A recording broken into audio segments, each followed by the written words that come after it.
Welcome to the Starfleet Leadership Academy. Leadership development told through the lens of Star Trek. Your host, Jeff Akin, is a 20-year veteran of the public and private sectors in management and leadership. He specializes in helping people unlock their true potential and is a huge Star Trek fan. And now, here's your host, Jeff Akin.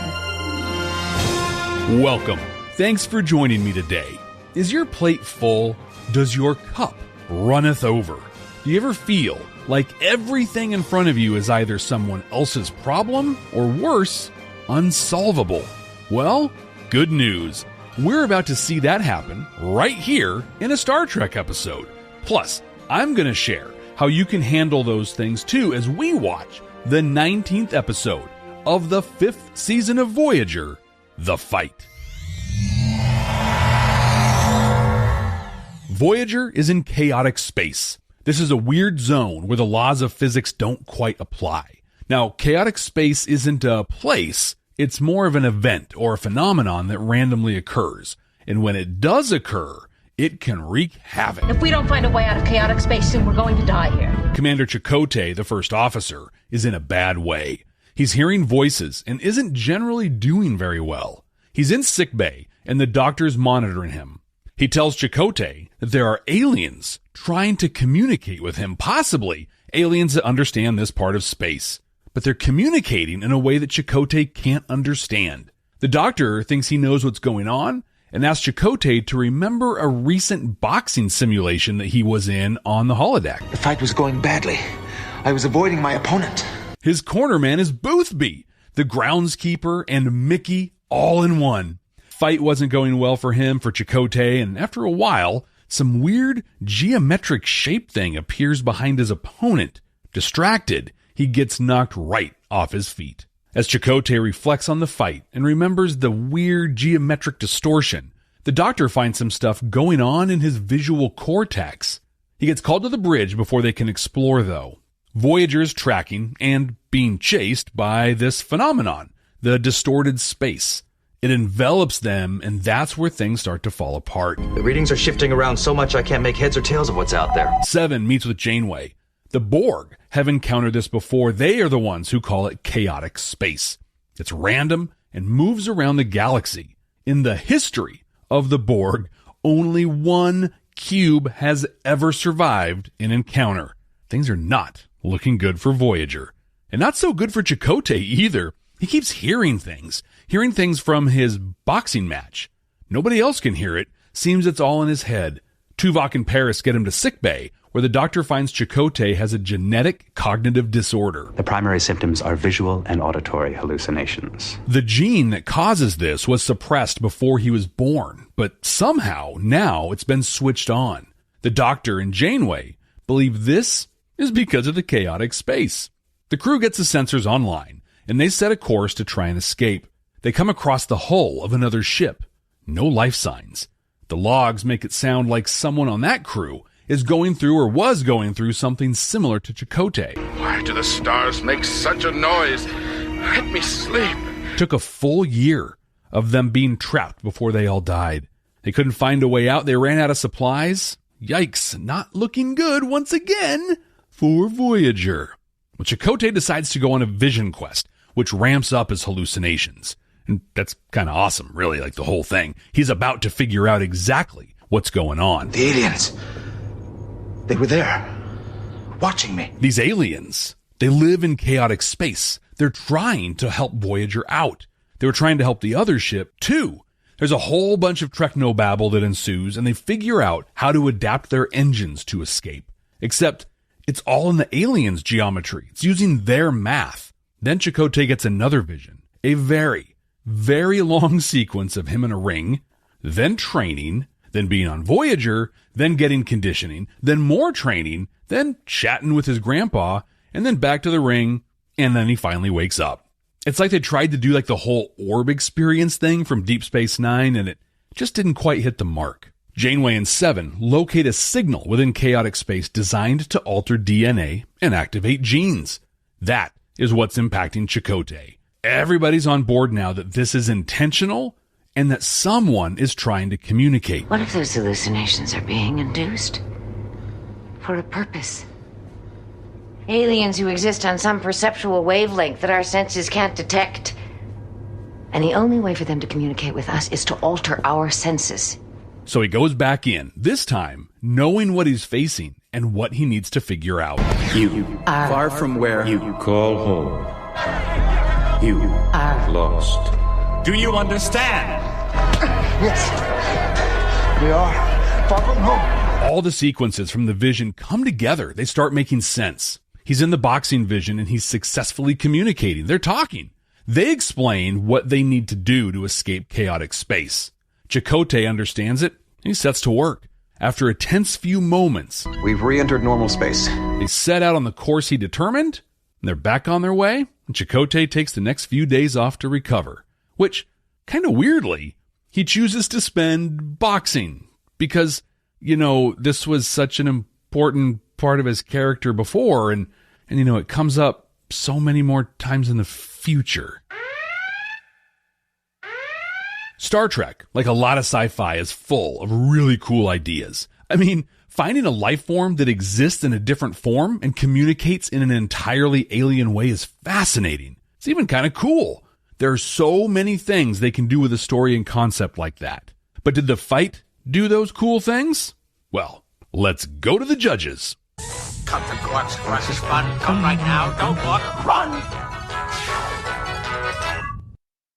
I do carry a select line of unique artifacts and gemstones indigenous to this region. A lot of you know that I worked in professional wrestling for a long time, right up to the COVID response, actually. Me stopping my work in pro wrestling is actually what led to this podcast starting. Well, I bring all that up for a couple of reasons. First, I want to talk about how they handled the boxing ring. A little about boxing rings first. We're going to get pretty nerdy here for a second. It's called the squared circle, just like we called it in wrestling. It's this solid steel structure of 4 posts, 4 beams that connect those posts into a square, and then 2 to 3 beams that run parallel through the middle. Sheets of plywood are laid across those beams with some sort of a light padding on top. Sometimes it's like carpet padding, maybe some foam, but it's almost always pretty thin. Then they string a canvas over the top. The 4 posts are connected by 3 ropes, sometimes 4 in boxing, above the canvas that enclose the ring. In boxing, this just defines the boundaries. That's what the ropes do. In wrestling, you can do all kinds of cool stuff with them. Most boxing rings that you see on TV are 20 feet by 20 feet square. Some are as big as 24 feet, and some as small as 16, but 20 is usually what you're going to see. It's a ring like this that we see in the early and the final scenes of Chakotay in there. Very normal. Small, but clearly a training ring. Then we go into his hallucinations, his vision, his phone call with the aliens, whatever you want to call it. In there, it's a 3-sided ring, a triangle. Rings with sides other than 4 are not common.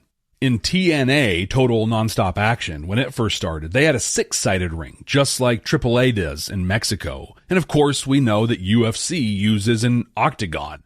But this is the first time that I have ever seen a 3-sided ring. It was great for forcing an odd perspective. Even if you weren't looking at the dimensions of the ring like me, it just felt off, like not quite right. Really great set building, really great cinematography. This was really cool. But I also bring up my pro wrestling experience because I take issue with the doctor in this episode. He goes on and on many times about the barbaric nature of boxing. And while on the surface, he's not entirely wrong, I mean, just look at the laundry list of traumatic brain injuries suffered by fighters, or really just look at Muhammad Ali. He's the absolute GOAT, and the dude can't tie his own shoes. That said, I truly believe that combat sports are the purest expression of art and competition imaginable. The first 2 sports ever were running and wrestling. Running from what's going to kill you, and fighting something or someone to kill it. There are cave paintings of racing and wrestling that date back over 15,000 years. In 7000 BC, the cave paintings had crowds watching the wrestling contests. There isn't anything in these sports other than you and your opponent. And in racing, sometimes your opponent is a clock. But in both instances, your biggest opponent is yourself. I'll talk more about that in the command codes. But as time went on, other sports also followed this paradigm, right? Swimming, archery, things like that show up in cave paintings around 10,000 BC. Now, I know you're probably thinking that swimming, archery, running, these are a lot different than combat sports. And I totally agree. You're a lot less likely to break a bone or get a concussion doing those sports. And while running and swimming can push a person to their limit, they can't do it quite the same way that combat sports does it. When you're in a fight, you are literally fighting for every single breath you take because you don't necessarily know if you'll get another one. You have to best yourself while staying on guard and defending against an opponent. When done with rules, with respect and honor, combat sports are beautiful. Many classic martial arts follow this model, as do Greco-Roman and freestyle wrestling. I want to highlight these against boxing or even martial arts because there's no striking in these forms of wrestling. It's all grappling, an exchange of holds, counter holds, and reversals. Now, yes, injury is absolutely a possibility, but not to the extent that getting punched in the face repeatedly can cause. No, in wrestling, it's just two people, often in peak physical condition, giving their all, grappling with their opponent and fighting with themselves. It's beautiful to behold. In fact, that's why professional wrestling, even now at the end of 2023 when I record this, is a multi-billion-dollar industry. WWE recently sold to Endeavor, which also owns UFC, for a whopping $9.3 billion. That is billion with a B. People love this stuff, even if they won't admit it, because it combines this primal, natural struggle that is played out in wrestling matches for over 15 millennia with the universally desired story of good versus evil. It's Shakespeare in the round. It transcends culture and language. The nuances may be different, but you'll find pro wrestling in every corner of the world, and it's going to look familiar anywhere you go. Heck, it's the Catholic Church of entertainment. So, the doctor isn't entirely wrong. Boxing is absolutely a dangerous sport, but it is not barbaric. In fact, it and the other combat sports may be the purest expression of our humanity that is possible. And I'm sure that a couple thousand of you are screaming at your phone right now about how wrong and ridiculous I am, and that's cool. It's totally fine. But I think you're mad because you know I'm right. Just kidding. Kinda. Maybe not. Okay. Anyway, back to the episode. 2 little bits of trivia on this one. First, we get a Chakotay vision quest. Akuchimoya. Most people feel one way or another about those, but they are a thing in Voyager, so I wanted to point that out. And second, do you remember our old pal Boothby? He showed up in Next Generation and in Voyager, even recently, kind of, in Lower Decks at the time I record this. He's the groundskeeper at Starfleet Academy that mentors all the up-and-comers. Well, this is his final appearance in live-action Star Trek. Who knew he was a brilliant cornerman on top of being an awesome groundskeeper and mentor? Wonder why they don't have an emergency Boothby hologram to help out on starships. Maybe I should write a letter. It was in this episode, though, that he may have given his most valuable nugget of wisdom, his most lasting and impactful piece of advice when he called Chakotay, the Maquis Mauler. Yeah. Honestly, this episode is basically garbage. A cool idea, but totally dropped the ball on execution. I was bored. I was confused. Those are not good combinations for TV. Poor Robert Beltran only had a few days to prep for this. And despite his best efforts, yeah, it shows. Aside from the cool stuff that I'm about to share, I'd call this one a hard skip. Command codes verified. Leaders have so many things flying at them at the same time. It can be overwhelming. Other people's problems often somehow become your problem. People come to you for solutions, and who better to give the unsolvable problems to than you, the highly effective leader? I'm going to share how Janeway handles this with grace and with wild efficacy. I'll show you how you can do the same, but first, I want to pick up on a topic that I just talked about a few moments ago. The question of, who are you fighting? Your opponent or your problem or issue? Or are you fighting yourself? The Starfleet Leadership Academy is supported by listeners just like you. Click the link in the show notes to support the ongoing production of this podcast. Earlier, I said that the greatest thing Boothby ever did was dub Chakotay the Maquis Mauler. That's a fun thing to say, Maquis Mauler. But it really wasn't the best thing he ever said. I was being facetious. In fact, he said a thing in this very episode that just might take that title. That's the contest. It's not against him. It's against your own natural human desire not to get hurt. That's the real fight. So often in our lives, both our at-work lives and our real lives, we feel like we're facing some adversary, a powerful opponent of some kind. When we have a budget proposal to make, for example, we might see the CFO or even your manager as an obstacle to overcome, an enemy to defeat. And while yes, you ultimately need them to make a decision, and hopefully that decision is to approve, right? What you really need is to take on yourself and be sure that you're giving your best. I have an example on this that I love sharing, but I'm going to save that for a few minutes. Before I get to that, and just to tease it a little, it's a story that absolutely 100% reframed and reshaped my entire approach to leadership and maybe even in living my life. But that's in a little bit. First, I want to take Boothby's question and personalize it a little more. I want to draw from real life a little here. At our core, we're all really just super cool versions of ourselves that want to do awesome things. Deep down, we're not bothered by responsibilities, bills, deadlines, relationships, kids, traffic, internet outages, waiting forever for the next season of Star Trek to drop, wondering if we remembered to match our belt to our shoes, hoping there's an open seat on the train in the morning, or having enough time to focus and listen to the latest episode of the Starfleet Leadership Academy. Nope. We're all just little dreamers wrapped in shells that worry about all those things. My question, though, and really what Boothby's question is too, is why aren't we out achieving those dreams that we have? Why are we focused on all those other things, often moving our dreams to the side?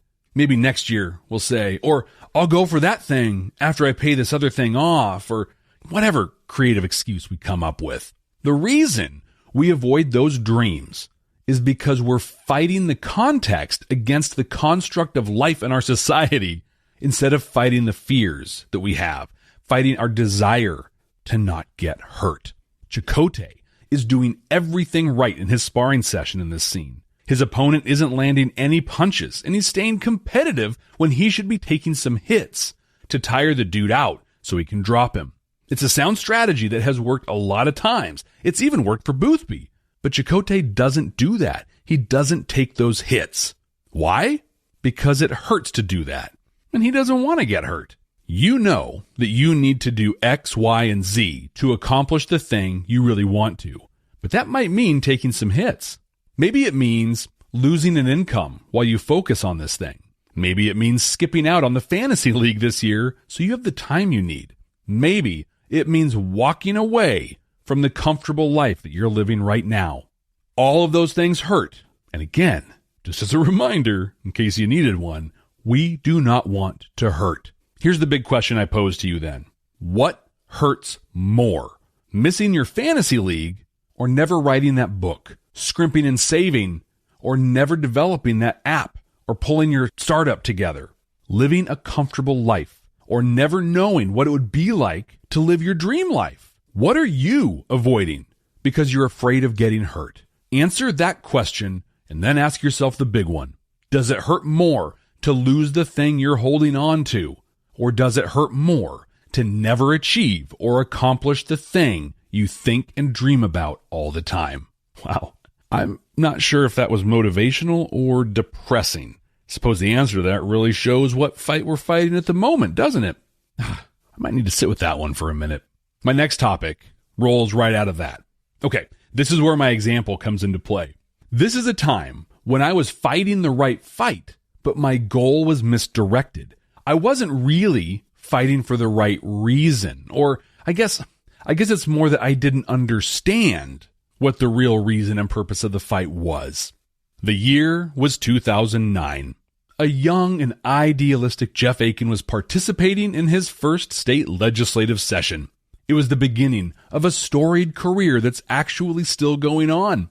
There were a series of bills introduced that were intended to improve the quality of life and care in long-term care facilities. To this day, I believe that all of the bills, each and every one, were intended to do good. None of them wanted to hurt anyone. But you remember that saying about roads being paved with good intentions? Yeah, well, this is a great example of that. I'm not going to go into the specific details on this because right now, at the end of 2023, as I record this, I am still working to clean up the impacts from one of these bills. So hopefully there'll be a final chapter to the story yet to be written that'll be happy for everyone. That bill in the package that, again, with the best of intentions, was going to and has hurt a lot of people, created absolutely unrealistic standards that dramatically reduced the amount of people that could or would want to provide care in these settings. We're talking nursing facilities, in-home care, assisted living facilities, things like that. My job was to put together data and help lobbyists tell the stories that would either support or oppose these bills. And I was able to beautifully illustrate that with this specific bill. Now, maybe spoiling the end of the story a little bit, that was the fight I should have focused on. Instead, I fought the fight to stop this bill from passing. And my opponent, an up-and-coming state representative that had hung their political hat on this very bill. And to be fair, this bill did do some really positive things, but it unintentionally set up these unrealistic standards. So picture it. It's literally Jeff versus the massive political aspirations of a very well-respected legislator. As an aside, this whole experience was super valuable. I learned so much and got so much practice in how our legislative processes actually work. And here's how it all went. I put together reports, forecasts, graphs, pictures. I rounded up experts and the people impacted. We crafted testimony that would tell the story behind the data I gathered because facts tell and stories sell. I ended up in this legislator's office having some less formal discussions, asking questions, trying to help them understand the impacts. This went on for like 5 months, lots of hearings on the bill, and I felt really good about the work I'd done. Remember though, this is my first legislative session, and I'm just now starting to understand how all of this works. The bill passes out of committee. That was disappointing, but not unexpected. This legislator had a lot of influence over that committee. In fact, in the next session, she became the chair of it. So then it goes to the floor for the vote that matters. Fails to pass, it's dead. If it passes, pending the governor's signature, it becomes law. I had worked my butt off. I'd built relationships across every political line you can imagine. So I was eager to watch this bill die a brutal death. Childishly, I was looking forward to seeing the representative's face when that went down. Not a good look, I know, but like I said, I was so young. Well, the roll is called. The votes are being cast. No. Wait, there are a lot of ayes going on here. I'm sure it's okay. Oh, there's another no. Oh, there's another one. Okay, cool. Just a small group of supporters. Wait, no. More ayes. And they keep coming. More. No, the bill passed. I can't believe it. I'm flabbergasted, blown away, furious. And honestly, I was hurt. I couldn't believe it. I started beating myself up. Where did I mess up? Should I have said a thing that I didn't say? Did I miss the right person to bring up and testify? How did I fail? How did I lose this fight? One of the lobbyists I worked with called me a few minutes after the vote. They've been doing this stuff for a long time. They actually retired just a few years after this. But he calls up and he asks how I'm doing. How am I doing? Terrible. Can you believe this? I'm sorry. I totally failed. And he says, okay, this is where the awesome starts in this story. He says, I didn't realize you voted on this bill. No, of course I didn't. I'm not a legislator. Well, you sure sound like you think you did. Let me ask you this. Did you have a vote, or were you the one that made the bill pass? No. What did you do? What were you responsible for? Telling the story. gathering and sharing the data, making the justifiable case that this is bad law. Well, did you do that? Yeah, I did. And you did it really well. Sounds like a win to me. He helped me see that we can only control what we can control. And when we know what we can control, we can measure and actually be successful. It's really about choosing which fight you're going to fight and how much of yourself you're going to invest in those fights as a leader. We have a lot of stuff flying at us all the time. In fact, when people tell me they want to get into management, I ask them, why? And not in the, why do you want to pursue this career path kind of way? More in the, why would you want to do that to yourself kind of way? Depending on how old they are, I'll ask them if they remember that video game Asteroids. You know the one. You're a little spaceship and a bunch of asteroid rock-looking things are floating towards you. You either blow them up or they blow you up. So I ask if they remember that, and if they do, I tell them that management is like being that little ship, but you can only destroy some of the asteroids, and all of them can blow you up. Your job is to determine which ones you can take out and which ones you just need to ignore and get out of the way of. Now, that's a really, really nerdy and fun way of saying control what you can control, or control the controllables. You probably heard this before. It's a very common platitude, but most people don't practice this at all. They might say it, but then they focus on and freak out over the asteroids they can't destroy. This phrase has its roots in the Stoic philosopher Epicetus' Enchiridion, where he introduces the dichotomy of control. That dichotomy is, on one hand, to control the controllables, right? There's the saying. And on the other hand, let go of the things you cannot control. It's pretty profound, yeah? I mean, think about it. All the things that are outside of your control, what other people think of us, the results of an election or a vote on a bill, fluctuating market conditions, the weather, your placement in chaotic space, your project manager resigning in the middle of a project, the lunch rush on a Tuesday afternoon. I mean, this list can go on for hours, days even. And according to Epicetus, there are exactly two things that we have control over. That's it. Those are our voluntary actions and how we think about things. Now, in the 85th episode of the podcast, Enterprise Anomaly, I go into more detail and share some strong anecdotes on this concept. Today, though, I want to talk about how you can channel your inner Janeway, focusing on what you have control over in the face of a crisis. Let me paint the picture. Voyager's cruising along when, bam, they find themselves in the middle of an anomaly. Chaotic space. It defies all the laws of physics and logic that we have all come to accept. The ship is all but lost, and it's pandemonium. The crew is trying to study readouts. They're scanning whatever. They're trying to do sensor stuff, all the Star Trek things that you do. Now, in the middle of all this, Janeway is as cool as can be. She isn't freaking out or yelling or running all over the place. No, she's in the astrometrics lab reviewing objective data, even though the people around her are starting to spiral. It goes like this. The problem is here. Changes in the gravitational coefficient will cause sudden shear forces against our hull. Shields will protect us, but only for a time. How much time? Unknown. We've got to recalibrate the sensors. Redesign them if necessary. Otherwise, we're flying blind. Let's get to work. There's panic. It's basically a zoo that's on fire around her, and she parses through all the smoke, all the noise, to find what they have control over. She also focuses the team on value-added activity, which will help them be more calm and focused instead of running around trying to stack marbles in a corner. So here's the strategy that you can put into place that'll help you show up the way Captain Janeway does here.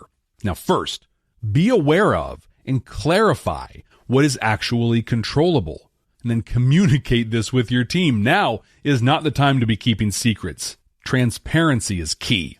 Then, like in the clip, focus on actionable tasks. What can actually be done in the moment that's helpful? Encourage the team with small and achievable goals. In the clip, Janeway doesn't tell them to go scan this and analyze that and go here and go there. She just directs them to get the sensors up and running, get them functional. When they achieve those goals, you celebrate. Wins matter, and by celebrating them, you're demonstrating the value in controlling what can be controlled. And overall, empower your teams to problem solve without you being directly involved. Trust them. Let them do the things that you've hired them to do and that they're so very capable of doing. This also allows you to focus on the bigger picture. What's working? What's not? What needs to be adjusted? Is there anything new that's a controllable thing, or is something now outside of your control? To stay on the example from Janeway, let's say the sensor array gets blown off the ship and it's scattered across chaotic space. Those sensors are no longer controllable for you because you've empowered the people you work with. They're off doing all the great things while you adapt and adjust based on the changing conditions. Sensors literally don't exist, no longer controllable. What's the next controllable thing that we can shift our focus to? And then you follow the strategy again, right? You've just clarified or re-clarified what's controllable. You can develop with the help of your team's small and actionable tasks and then celebrate in a very real way. This lines up with the PDCA cycle. PDCA is plan, do, check, act. First, you plan what you're going to do, and then you do it. Then you check in on how well the thing you're doing achieves your goals, and then you act on what you learn from the checking. And then the cycle continues. Plan based on the new information. Do the new stuff you planned. Check how it's going, and then act on the feedback from checking what you've been doing. PDCA. Powerful tool. So you can channel your inner Janeway or Epicetus or whomever works for you by focusing yourself and your team on what you can control. You can do that. You too will find your way out of chaotic space. This episode is releasing just after the Thanksgiving holiday here in the United States, so I want to thank you. The fact you're even hearing this right now means so much to me. I appreciate the fact that you allow me to combine two of my passions, solid leadership and Star Trek. Thank you for being here. And with us being in the heart of the holiday season, I want to ask you to do me and the podcast a huge favor. Share the show. You know someone that would benefit from the lessons or would enjoy the take on Star Trek? Share the podcast with them. Do you work with someone that's aspiring to leadership or is new in a leadership role? Share the podcast with them. Do you have a terrible boss that makes you hate coming into work every day? Well, share it with them too. Whatever app you're listening to right now has a share button. Just click it, like right now. Pull over, park, get yourself to a safe spot. I don't want any collisions or anything happening. Get your phone out, click that share button and send it to them. You could be making a significant impact on someone's career or on the well-being of a team, and you will absolutely be supporting the Starfleet Leadership Academy. You can also share my social medias with people. I'm on Twitter and Mastodon at SFLA Podcast, and Instagram and Threads at Jeff T. Akin. That's Jeff, T as in the Maquis Mauler, A-K-I-N. Computer, what are we going to watch next time? Working.